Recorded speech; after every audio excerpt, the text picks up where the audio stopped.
The mud came first, thick, dark smears on my hardwood floor, trailing from the back door straight to my bed. I noticed them at 3:47 in the morning, the exact moment my eyes snapped open for no reason at all, as if something had whispered my name just loud enough to pull me from sleep.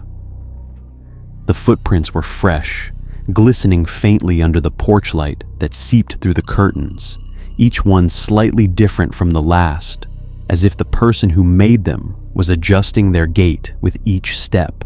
Madison Reed had lived in this Salem farmhouse for 11 months now, long enough to know the sounds of old bones settling, the creaks that meant nothing, the wind that always seemed to find its way through the Victorian windows. But nothing had prepared me for this. The footprints stopped at the foot of my bed, a perfect line of muddy impressions in the cotton rug my grandmother had woven decades ago. And when I pulled back the covers, I found a dent in the pillow. Someone had rested their head there, right where mine should have been. My heart didn't race the way you would expect. Instead, it went still, a frozen thing in my chest that forgot how to beat. I didn't call the police. I told myself there had to be an explanation, some rational reason for muddy footprints appearing inside my locked house at nearly 4 in the morning. But my hands shook as I wiped away the evidence with a wet towel, and I didn't sleep again that night. The back door was still locked when I checked it, the deadbolt in place, the chain hooked, the windows sealed tight against the October cold. I convinced myself it was raccoons somehow, a trick of my sleep-deprived mind, some animal that had tracked in mud and wandered through the house while I dreamed. Madison Reed had always been practical, a science teacher at Salem High who trusted evidence over superstition, who had moved to this town for its history and stayed for the quiet, for the way the old houses seemed to hold their secrets gently. But the second night, the footprints returned. I watched them appear this time, too afraid to sleep, too afraid to look away from the floor. And I saw the marks materialize as if drawn by an invisible hand, mud squeezing between non-existent fingers, pressing into the wood grain, leaving their grotesque trail from door to bed to nowhere. The third night, my phone showed no records of movement, no photos I hadn't taken, nothing to suggest I had risen from bed and walked to the back door in the dark. The fourth night, I found hair on my pillow, short, dark strands that didn't match my own blonde bob, that didn't belong to anyone I knew or could explain. I put the hair in a plastic bag and sent it to a lab for testing, telling myself I was being paranoid, telling myself there was a logical explanation for all of it. But the knot in my stomach tightened every night as I lay in bed, staring at the ceiling, waiting for the mud to come back. The Salem Witch Museum provided nothing useful, just old stories about women who wandered in the night, about spirits that left no footprints but left plenty of fear in their wake. I spent my lunch hours at the Peabody Essex Library, digging through archives of local disappearances, reading newspaper clippings about unsolved break-ins where nothing was taken, only left behind, a child's toy on an empty bed, a glass of milk half drunk on a nightstand. The librarian, Mrs. Callahan, watched me with eyes that knew too much and said nothing at all. And when I finally asked her about the house on Lark Street, about its history, she simply shook her head and told me that some questions were better left unasked. Madison Reed had never been superstitious, had never believed in ghosts or curses or anything that couldn't be measured or proven. But the thing about science is that it requires evidence, and the evidence kept piling up in muddy increments. My colleague, Detective Marcus Webb of the Salem PD, ran the names I gave him. Previous owners, neighbors, anyone who might have access to my home, and found nothing, no connections, no motives, No explanation for why someone would enter my house each night just to leave muddy footprints and sleep in my bed. The lab results came back on the 5th night. The hair belonged to a male, unknown, no match in any database, as if the person didn't exist at all. I remember staring at that report for hours, watching the rain streak down my windows, feeling the house settle around me with sounds that suddenly seemed deliberate, almost conversational. That night, I set up cameras, 4 of them, angled to capture every inch of my bedroom and the path the footprints always took. I checked the footage every morning at dawn, my coffee growing cold in my hands as I watched the empty frames, the silent halls, the back door that never opened. But on the 7th night, something changed. I woke to the sound of my closet door creaking, that specific creak I had ignored for months. And when I looked toward the sound, I saw it standing in the doorway, a shape that was almost human, that held itself like a person but moved wrong, bent at angles that made my eyes water, that seemed to flicker between presence and absence like a bad signal on an old television. The shape didn't approach my bed, it simply stood there, breathing in a way that made the air heavy and wet, and when I tried to scream, nothing came out, just a whisper that tasted like grave dirt. The cameras caught nothing the next morning, only me thrashing in my sleep, clawing at my own throat as if trying to tear out whatever had taken my voice. Madison Reed was not a woman who frightened easily, but that morning I locked myself in the bathroom and wept until the sun was high enough to call it courage. The visits became nightly and the shape grew bolder. By the 2nd week, I could see details: a tattered coat, hands that ended in fingers too long and too many, a face that was somehow familiar and completely alien, like a memory of a person who never existed.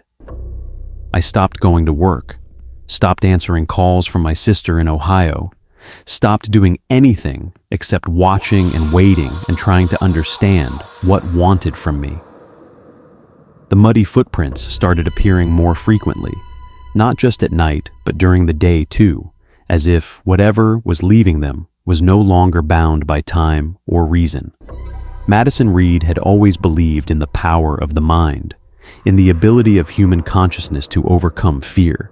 But there is no mental exercise for when you wake up with dirt under your fingernails and no memory of digging, no explanation for the fresh wound on your palm shaped like a handprint. My neighbors reported seeing lights in my house when I was away, but when I checked the cameras, there was nothing. No movement, no figures, just empty rooms waiting to be filled. Marcus suggested I stay somewhere else, a hotel, anywhere but that house. But every time I left, I dreamed of the shape waiting for me, and I woke with the absolute certainty that if I didn't return, something worse would follow me, something that fed on my absence. The shape began speaking on the 15th night, or rather, I began hearing it, a voice that came from inside my own head, a whisper that felt like thoughts I had forgotten, memories that didn't belong to me. It told me about a woman named Mary who had lived in this house in 1692, who had been accused of witchcraft and dragged from her bed in the middle of the night, whose last words had been a promise to return, to reclaim what had been taken. The shape showed me things through half-closed eyes, scenes of Salem in the time of trials, of torchlight processions and screaming crowds, of a woman who walked through the mud to her own execution while wearing the same nightgown I wore now, the same worn cotton that had belonged to my mother. I started finding objects in strange places, a child's ring buried in my flower pot, a photograph of a woman I didn't recognize but somehow knew, a diary from 1692 that appeared on my nightstand. as if it had always been there. The diary was written in a hand that mirrored my own, and the entries described everything I had been experiencing. The footsteps, the presence, the slow dissolution of a woman who had once believed she was sane. By the third week, I couldn't tell where Mary ended and Madison began. The boundaries between us blurred in ways that defied comprehension, and I found myself doing things I didn't remember, cooking meals I didn't eat, writing notes to myself in handwriting that wasn't mine, standing at the window at dusk and waiting for someone who never came. The shape no longer hid in doorways. It walked beside me now, a shadow that moved when I moved, a presence that lived in the mirror and whispered through my reflection.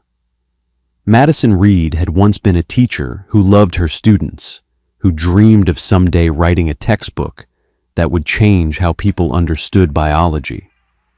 But now I couldn't remember what any of those dreams had felt like. Couldn't recall a time when the mud didn't call to me, when the night didn't feel like a homecoming. The police found nothing wrong when Marcus came to check on me. No signs of forced entry, no evidence of another person, just a woman alone in an old house who had stopped eating and stopped sleeping and stopped being anyone at all. My sister flew in from Ohio and tried to take me home with her, but the moment we left the property line, I collapsed.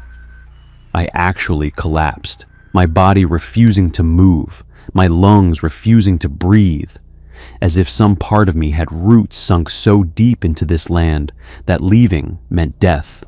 The shape told me its name on the 22nd night, and when it spoke, I understood why the footprints led only to my bed. It wasn't trying to scare me or drive me away. It was trying to come home, and I had let it in. I, Madison Reed, had opened the door without knowing, had invited something ancient and hungry to share my space, my body, my life. The muddy footprints were its path, the path Mary had walked to her execution, and every night it retraced those steps, trying to find its way back to the moment before everything ended, trying to change what had happened 300 years ago. But something had gone wrong with the possession, some twist of fate or will that left us sharing the same body, two women bound by the same trauma, fighting for control of a vessel that couldn't contain both of us. I started sleepwalking, finding myself in the cellar at dawn, digging at the foundation with my bare hands, trying to reach something buried deep beneath the house. The thing beneath the house was calling to me, or to Mary, or to both of us, and every night the footprints led closer to whatever waited in the dark. Marcus found me in the garden at 4 a.m., standing in the rain, planting bones that I swore were flowers, bones that would later be identified as human, as very old, as belonging to a woman who had died under uncertain circumstances in the year 1692. On the 30th night, Madison Reed stopped fighting. There was no dramatic surrender, no moment of clarity or courage, just a quiet acceptance that the woman I had been was already gone, had been slipping away with every muddy footprint, with every whispered memory, with every morning I woke up not knowing if the face in the mirror was mine or hers. The shape walked me to the bed, the same path it always took, the same journey from door to destination. And when I lay down, I felt it lie down beside me, felt the weight of something ancient pressing into the mattress, felt the cold breath of a woman who had been dead for 3 centuries, finally finding peace in the arms of a living host. Madison Reed had once believed that horror was external, something that happened to you, something you could run from or overcome. But horror isn't a monster in the closet. Horror is the moment you realize the monster has always been part of you, has always been waiting inside your own skin. And the real terror is wondering how much of yourself will remain when it finally wakes up. The muddy footprints still appear each night in my house on Lark Street, trailing from the back door to the bed where I now sleep alone. And when people ask about the new tenant, the woman who teaches biology at Salem High, who smiles too wide and stares too long, who never seems to blink when the sun goes down, I tell them it's just an old house settling, just the wind through old windows, just Salem being Salem. But sometimes, late at night, I catch my reflection in the bathroom mirror and see both of us looking back. Madison with her tired eyes, and Mary with her knowing smile. And I understand now that we were never two separate people, just two halves of the same story, two chapters in a narrative that started long before I was born and will continue long after whatever I am now has finished being it. The footprints lead to my bed every night, and every night I lie there and wait for whatever comes next, for the moment when Mary finally finishes what she started and Madison disappears entirely, absorbed into a history that has been waiting for her since 1692. Some nights I hear my own voice speaking words I don't recognize, in a language that died before this country had a name. And some nights I wake up with mud on my tongue and dirt under my fingernails, and the absolute certainty that I am not alone in this body anymore. The last entry in the diary that appeared on my nightstand reads like a warning or a welcome, like an ending or a beginning. And when I read it aloud in the dark of my bedroom, the shape beside me sighs with something that feels like satisfaction. She has come home at last, and the house will hold her as it held me, and the ones who walk will walk again and again and again until the mud remembers how to sleep. Madison Reed, or what remains of Madison Reed, goes to work each day and smiles at her students and pretends everything is fine. But every night the footsteps return, and every night I listen to them approach my bed, and every night I wonder if this is the night I finally remember how to scream.